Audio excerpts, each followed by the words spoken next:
The arrival. The unexpected encounter. Captain Sarah Chen pressed her palm against the cool observation deck window of the exploration vessel Wanderer and watched the stars shimmer like scattered diamonds across the void. 3 months into their deep space mission, her crew of 45 had mapped 7 new star systems and discovered 2 potentially habitable worlds. The routine had become comfortable, almost peaceful, until today. "Captain, you need to see this," called Chief Engineer Marcus Webb from the main console, his usually calm voice carrying an edge of excitement mixed with concern. Sarah pushed off from the window and glided across the zero-gravity observation deck toward the ship's central command hub. The Wanderer was humanity's most advanced exploration vessel, designed for long-range missions into uncharted space.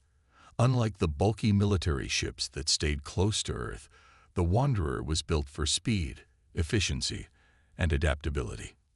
Her crew represented the best of human diversity: scientists, engineers, diplomats, and explorers from every continent on Earth, united by their shared curiosity about what lay beyond their home solar system. "What's the situation, Marcus?" Sarah asked as she secured herself in the captain's chair. The bridge buzzed with quiet activity as her officers worked at their stations, but she could sense the underlying tension that came with the unknown. Dr. Elena Vasquez, the ship's xenobiologist, looked up from her scanning equipment with wide eyes. "Sarah, we're detecting massive energy signatures approaching from the Kepler 442 system. Whatever's coming our way is absolutely enormous." Lieutenant Commander David Park, the ship's tactical officer, added his own disturbing news. "Captain, I'm reading at least 50 distinct energy sources, all moving in perfect formation. These aren't natural phenomena. We're looking at artificial constructs, and they're headed directly for us." Sarah felt her pulse quicken, but her voice remained steady. "How long until they reach us?" "At their current speed, approximately 37 minutes, Marcus replied, his fingers dancing across holographic displays as he analyzed the incoming data. "Captain, the energy output from their lead vessel alone is greater than our entire planetary defense grid back on Earth." The bridge fell silent for a moment as the implications sank in. Humanity had been searching for signs of intelligent life for centuries, and now it seemed intelligence had found them first. Sarah looked around at her crew, seeing the same mixture of excitement and apprehension reflected in their faces that she felt in her own chest. "The Zephyrian fleet arrives." Communications Officer Lisa Rodriguez suddenly straightened at her station. "Captain, I'm receiving a transmission. It's in perfect English, somehow." "Put it through," Sarah ordered, settling back in her chair as the bridge speakers crackled to life.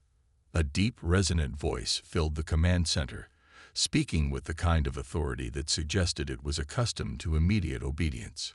"Primitive vessel of the 3rd planetary body from the Yellow Star, you have been detected within the territorial boundaries of the Zephyrian Empire.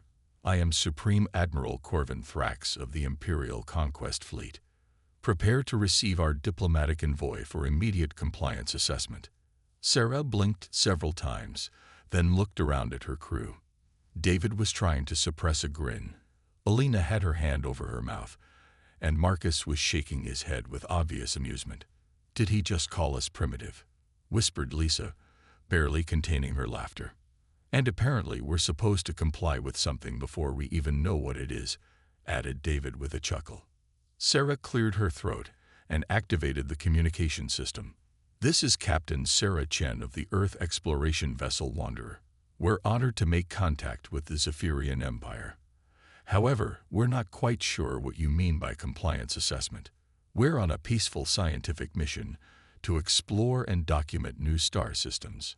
The response came immediately, and the voice carried a tone of obvious surprise. "You question the authority of the Zephyrian Empire.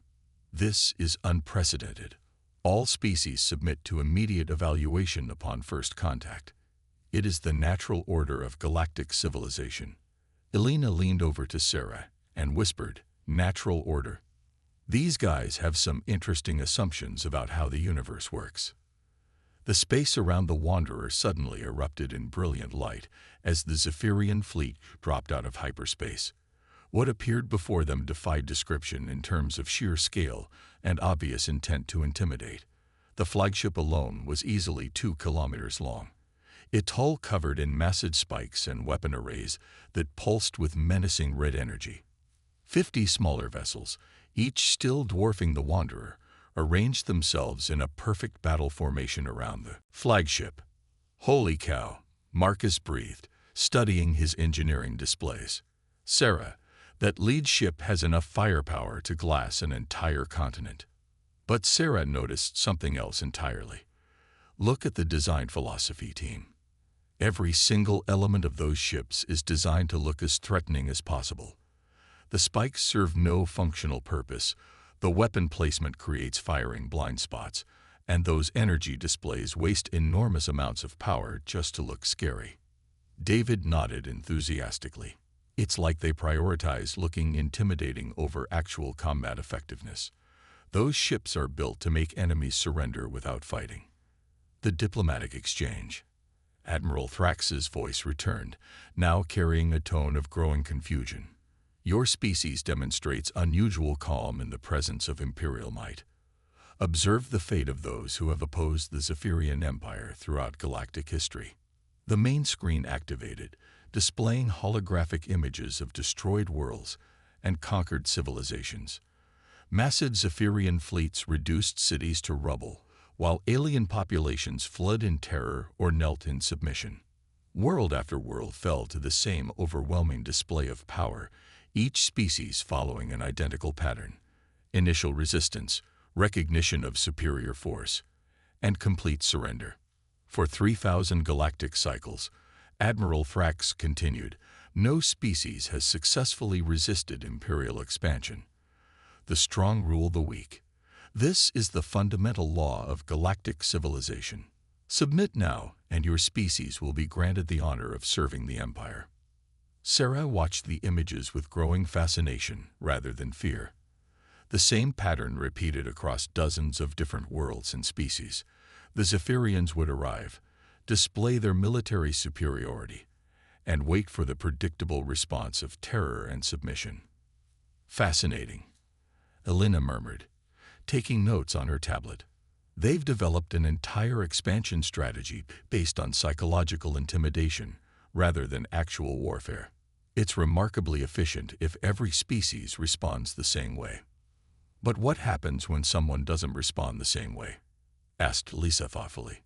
As if answering her question, Sarah stood up and addressed the Zephyrian Admiral directly. "Admiral Thrax, thank you for sharing your historical documentation with us. We're genuinely impressed by the scope of your empire's expansion. However, I think there might be a fundamental misunderstanding here." "Misunderstanding? There is no misunderstanding, Captain Chen. Submit to imperial evaluation, or face the consequences of resistance."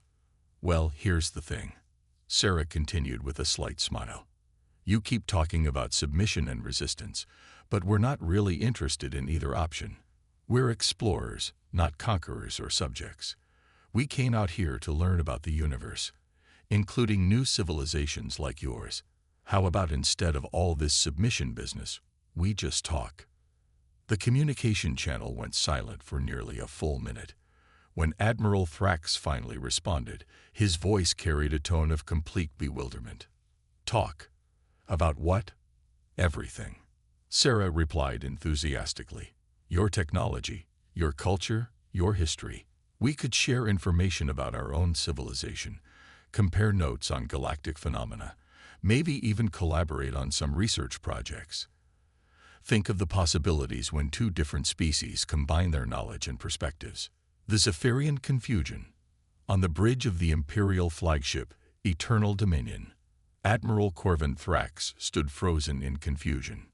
In 3,000 years of Imperial expansion, no species had ever responded to first contact with enthusiastic curiosity. The humans weren't cowering in fear, weren't preparing for hopeless resistance, and weren't begging for mercy. Instead, they seemed genuinely excited about the opportunity to meet a new civilization. Admiral called Subcommander Zara Voss from her position at the tactical station. The human vessel is maintaining position and shows no signs of aggressive posture or retreat preparation. They appear to be waiting for our response. Thrax looked around his bridge at his officers, all of whom seemed equally confused by this unprecedented situation. The Imperial Standard Operating Procedure for First Contact had never included a contingency for species that responded with friendship rather than fear. Sub-Commander, have you completed the analysis of their vessel's capabilities? Thrax asked, trying to regain his composure. Yes, Admiral. Their technology is significantly less advanced than ours, particularly in weapons and defensive systems. However, their ship design shows remarkable efficiency in power distribution and resource utilization. They've achieved impressive deep space capability with relatively primitive technology. Science Officer Krull Nordic, a young Zephyrian who had joined the fleet only recently, stepped forward hesitantly. Admiral, if I may ask, why haven't they responded according to the standard pattern? Every species in our database reacts to Imperial contact with either submission or resistance. Thrax considered the question carefully. The Zephyrian Empire had expanded across the galaxy by following a simple formula. Demonstrate overwhelming superiority, allow the target species to recognize their hopeless position, and accept their inevitable submission.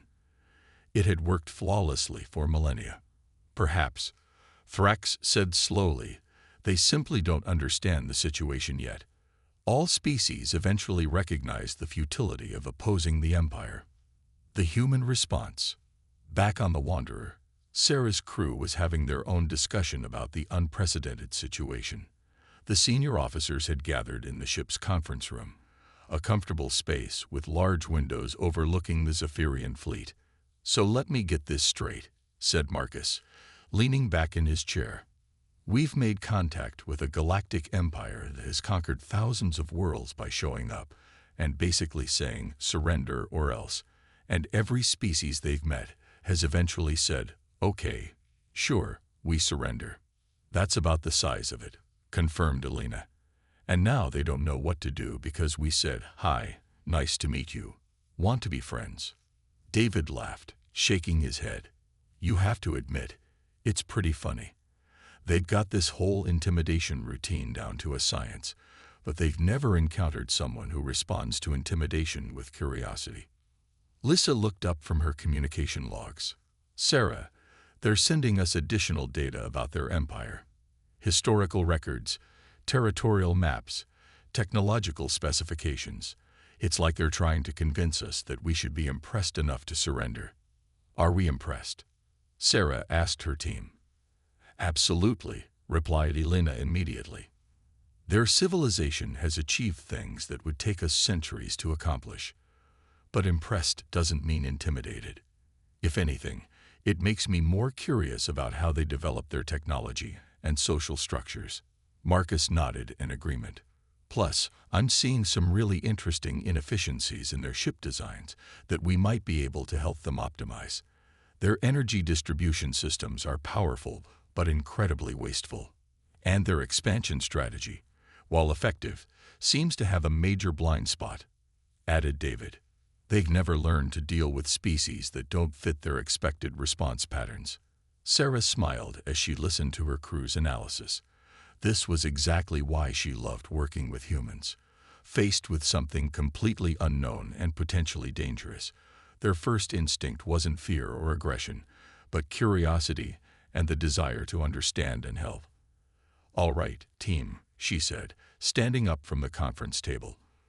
Let's go make some new friends. Lisa, open a channel to Admiral Thrax. It's time for some real diplomacy. As the crew returned to their stations, none of them could have predicted that this first contact would change both civilizations forever. The Zephyrian Empire was about to learn that there was more than one way to be strong, and humanity was about to discover that sometimes the best way to deal with an overwhelming force was simply to offer it a hand in friendship. The stage was set for a cultural exchange that would challenge every assumption both species held about power, strength, and the nature of galactic civilization itself. The misunderstanding. The cultural exchange begins. 3 hours after first contact, Captain Sarah Chen found herself in the most unusual diplomatic meeting of her career. The Wanderer's main conference room had been hastily converted into a cultural exchange center, with holographic displays showing everything from human art to Zephyrian military formations. Admiral Thrax had agreed to a formal meeting, though his confusion was evident in every transmission. Captain Chen. Admiral Thrax's voice carried a mixture of authority and bewilderment through the communication system. The Imperial High Command has reviewed your species' unusual response to first contact. We have decided to conduct a cultural assessment before proceeding with standard integration protocols. Sarah exchanged glances with her senior staff. Dr. Elena Vasquez had been documenting every aspect of their interaction with the Zephyrians, while Chief Engineer Marcus Webb continued analyzing their technology with growing excitement. Lieutenant Commander David Park monitored the tactical situation, though it was clear the Zephyrians weren't preparing for battle. "We're honored by your interest in our culture, Admiral," Sarah replied diplomatically. "We're equally curious about yours. Perhaps we could start with some basic information exchange." Information exchange. Thrax's tone suggested this was another unprecedented concept. The Empire does not exchange information with unconquered species. However, we are willing to educate you about galactic civilization standards. Marcus leaned over to Sarah and whispered, "They really don't have a framework for dealing with equals, do they?" What followed was perhaps the most one-sided cultural exchange in galactic history. Admiral Thrax began transmitting detailed information about the Zephyrian Empire's structure, history, and territorial holdings, clearly expecting the humans to be overwhelmed by the scope of their civilization. "The Empire spans 47,000 star systems," Thrax explained, his voice carrying the pride of millennia of conquest. "We have incorporated 3,847 different species into our civilization, each contributing according to their abilities and serving according to their station. Our military consists of 12,000 battle fleets, each capable of reducing a planet to orbital debris within standard time units." Elena took notes frantically, her scientific mind racing with questions. "Admiral, this is absolutely fascinating. How do you manage cultural integration across so many different species? The logistical challenges alone must be extraordinary." "Logistical challenges?" Thrax paused, clearly not expecting this response. "Integration is simple. Species submit to Imperial authority and fulfill their assigned roles. There are no challenges. But what about cultural preservation?" Elena continued enthusiastically. "Surely each species has unique perspectives, art forms, and ways of thinking that contribute to the Empire's knowledge base." Another long pause. "Species maintain cultural elements that do not interfere with Imperial efficiency. Art and unique perspectives are irrelevant to galactic governance." David couldn't contain himself any longer. "Admiral, with respect, you're sitting on the greatest treasure trove of diverse knowledge in galactic history, and you're treating it like it's irrelevant. Do you have any idea what humanity could learn from studying 3,847 different civilizations?" The human perspective. The conversation that followed would be remembered in both civilizations as the moment when two completely different approaches to galactic civilization collided. While Admiral Thrax tried to impress the humans with displays of military might and territorial control, the humans responded with questions about science, culture, and the possibility of collaborative research. "Admiral," Sarah said after reviewing the data, "your Empire's achievements are truly impressive. The scale of organization required to manage 47,000 star systems is beyond anything we've imagined. But I have to ask, what's the goal?" The goal. Thrax's confusion was becoming a regular feature of their conversation. "Expansion is the goal. Growth is strength. The strong must rule to maintain galactic order." "But expansion toward what end?" Sarah pressed gently. "What does the Empire hope to achieve once every habitable world is under Imperial control?" The question hung in the space between the two ships like a challenge to fundamental assumptions. For the first time in the conversation, Admiral Thrax had no immediate answer. Marcus seized the moment to share his own analysis. "Admiral, we've been studying the technical specifications you've shared, and we're genuinely impressed by your civilization's engineering capabilities. However, we've also noticed some potential efficiency improvements that might interest you." Efficiency improvements. Thrax's voice carried a note of skepticism. The Empire's technology has been perfected over millennia of conquest. What could a primitive species suggest? Well, Marcus continued with the enthusiasm of an engineer who had found an interesting problem to solve. Your ship's power distribution systems are incredibly powerful, but they're running at about 60% efficiency. The energy waste from your intimidation displays alone could power our entire ship for months. Intimidation displays serve a psychological function, Thrax replied defensively. They demonstrate imperial might and encourage surrender.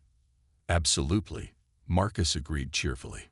But what if you could achieve the same psychological effect while also improving your ship's performance? We've been working on some ideas that might help. The Zephyrian Dilemma. On the bridge of the Eternal Dominion, Admiral Thrax found himself in an unprecedented situation. His officers were actively debating the human suggestions, something that had never happened during a first contact scenario. "Admiral," Subcommander Voss reported, "the human engineers' efficiency calculations are mathematically sound. Their proposed modifications could increase our power output by 40%, while maintaining the same intimidation factor." Science Officer Nordic added his own analysis. "Sir, the humans' questions about cultural preservation have made me realize we may have overlooked valuable resources. If even 10% of our incorporated species possess unique scientific perspectives, the potential for technological advancement could be enormous." Thrax felt the foundations of his worldview beginning to shift. The Empire's expansion had always been justified by the principle that the strong should rule the weak. But what if strength wasn't just about military might? What if the humans were demonstrating a different kind of strength entirely? "Subcommander," Thrax said slowly, "initiate a conference with the Imperial High Command. This situation requires guidance from the highest levels of authority." The response from the High Command was swift and decisive. Supreme Emperor Draxon himself appeared on the flagship's main screen, his presence commanding immediate attention from every officer on the bridge. "Admiral Thrax," the Emperor's voice carried the weight of absolute authority. "Explain why you have not yet secured the submission of this new species." Thrax straightened to his full height. "Your Majesty, the humans have presented unprecedented challenges to our standard protocols. They show no fear of imperial might and have made suggestions for improving our technology and administrative systems." Suggestions. The Emperor's tone turned dangerous. "You allowed primitives to criticize imperial perfection." "Your Majesty, their suggestions are actually quite logical and potentially beneficial. They've identified efficiency improvements that could enhance our fleet's capabilities." The unexpected crisis. The conversation was interrupted by urgent alarms throughout the Zephyrian fleet. Navigation Officer Crix reported with barely controlled panic in his voice. "Admiral, we're detecting massive gravitational anomalies in the local space. Something is destabilizing the star system's gravitational balance." Sarah's voice immediately came through the communication channel. "Admiral Thrax, we're reading the same anomalies. Our astrophysicist believes it's a cascade failure in the local gravitational field, possibly triggered by the presence of so many massive objects in the same space." Dr. Elena Vasquez's voice joined the conversation, speaking rapidly with scientific urgency. "The gravitational interaction between your fleet and the local celestial bodies is creating resonance patterns that could collapse the entire system. We're looking at potential stellar destabilization within the next 6 hours." Admiral Thrax felt his world spinning out of control. Imperial science teams confirmed this analysis immediately. The confirmation came back within minutes. The humans were correct. The presence of the massive Zephyrian fleet had triggered a gravitational cascade that threatened to destroy the entire star system, including both fleets. "Admiral," Sarah's voice cut through the chaos, "our chief engineer has been working on a solution. We think we can stabilize the gravitational field, but we'll need to coordinate our efforts with your fleet." Coordinate? Thrax struggled to process this development. The Empire does not coordinate with lesser species. "Admiral," Marcus Webb's voice carried the patient tone of an engineer explaining a complex problem. "With respect, this isn't about Empire politics. This is about physics. If we don't work together to solve this problem, we're all going to die together." The solution. What followed was perhaps the most unusual joint operation in galactic history. Human engineers worked alongside Zephyrian scientists to develop a solution that required precise coordination between both fleets. The plan was elegant in its simplicity. Use the combined gravitational fields of both fleets to create a controlled resonance pattern that would stabilize the local space-time distortions.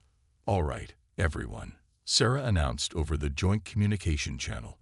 "We're going to need perfect timing and coordination. Admiral Thrax, are your ships ready?" "Human Captain," Thrax replied, and for the first time, his voice carried a note of respect. "The Imperial fleet is prepared to follow your lead." The operation required both fleets to move in perfect synchronization, using their combined mass to create gravitational waves that would counteract the destabilizing resonance. Human intuition and adaptability combined with Zephyrian precision and power to create a solution that neither species could have achieved alone. Initiating gravitational pulse in 3, 2, 1. "Mark," Sarah commanded. The space around both fleets shimmered as massive gravitational waves propagated through the local space-time continuum. For a moment, it seemed as though the fabric of reality itself was rippling like water around the two fleets. "It's working," Elena announced excitedly. "The gravitational anomalies are stabilizing. The resonance cascade is collapsing back to normal parameters."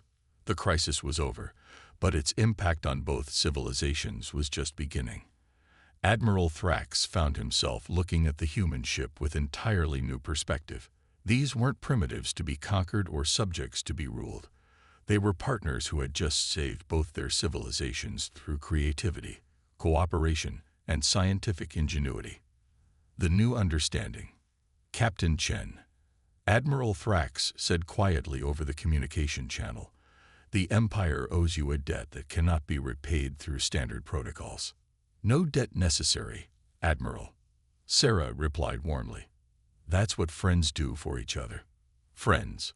Thrax tested the word carefully. "The Empire has allies and subjects, but friends is not a category in our diplomatic framework." "Well," Sarah said with a smile that carried through her voice, "maybe it's time to add a new category." The conversation that followed changed both civilizations forever. The Zephyrian Empire learned that strength could come from cooperation rather than domination, while humanity discovered that the galaxy was full of potential partners waiting to be met with curiosity rather than fear. Science Officer Nordic, who had been quietly observing the entire exchange, approached Admiral Thrax with a proposal that would have been unthinkable hours earlier.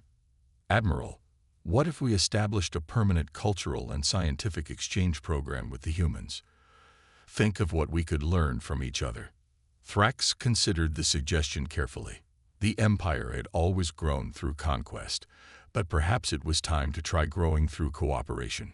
"Sub-Commander Voss, draft a formal proposal for the Imperial High Command. We may be witnessing the beginning of a new chapter in galactic civilization."